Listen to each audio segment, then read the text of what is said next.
I love it. Hello, Ryan. You look much smaller than me.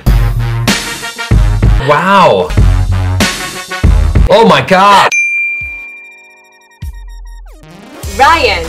His name is Ryan. That's his name's Ryan? Yeah, R-Y-A-N. Wow. Exactly same as I'm so honored. your name. I'm so honored. So today, Ryan meets Ryan. I had no idea. Hello, Ryan. You look much smaller than me. Oh, no, I love it. I mean, I don't mind that question at all. It's just beautiful. It's a place that I really wanted to come to on Deadpool 1 when we were on our press tour, but we weren't able to do it for a number of reasons, but it was a mandate to come here for this one. So I'm so happy that we got to come to Seoul and not just do interviews and fan events and those kinds of stuff, but also see a bit of the city, which is really nice. Yeah. Soju, I do. Yeah, it was very good. Ryan, wow, I have only for you. That's a Deadpool soju. Wow. Yeah. Oh, that's very nice. I like this. I'll just guzzle one, that's fine. Fantastic. That's fine. That's not really, that's kind of a win-win, really, is what we call that. Yeah. Well, I don't know who helped me as much as when I first read a Deadpool comic was in 2004, and what's weird is in the comic, Deadpool mentions Ryan Reynolds. He says that under the mask, I look like a cross between Ryan Reynolds and a dog.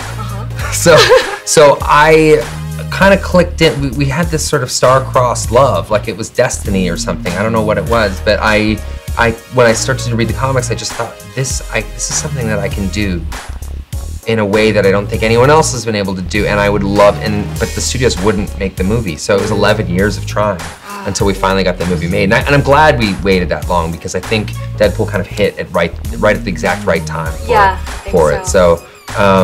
You know, but I love Deadpool. Deadpool's really been the greatest, you know, professional privilege of my life. Yeah.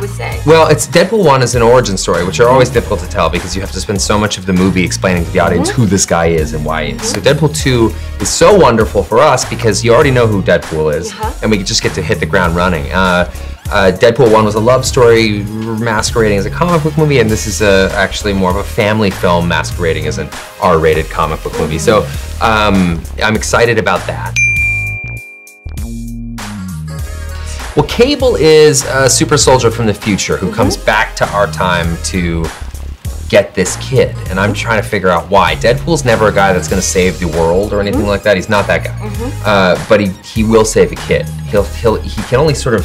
Deadpool's sort of more focused on anything that's right in front of him, and this kid is someone that he sort of loves and wants to save. Okay. So Cable is there to do that. That's why he's back, and these two just go head to head. And what I love about Cable and Deadpool is it's like Deadpool's like a child, kind of just the way he behaves and acts, and he's just so outrageous and crazy. And Cable, even though he's a villain, is something of the adult.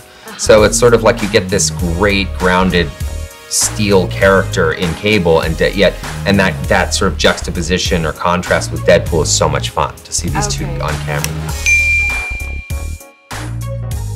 Oh my gosh! Wow. Well, the problem with the good thing, but it's kind of a problem with Josh Brolin, is that he's so likable, even as a villain. So you kind of fall in love with him. The audience falls in love with him, even as a villain. Whereas Francis was I was gonna swear right there, but I can't do that. Francis is just a bad guy. So, yeah. Wow. Yeah, but Cable's more complex. Cable has a lot more complexity to him. So.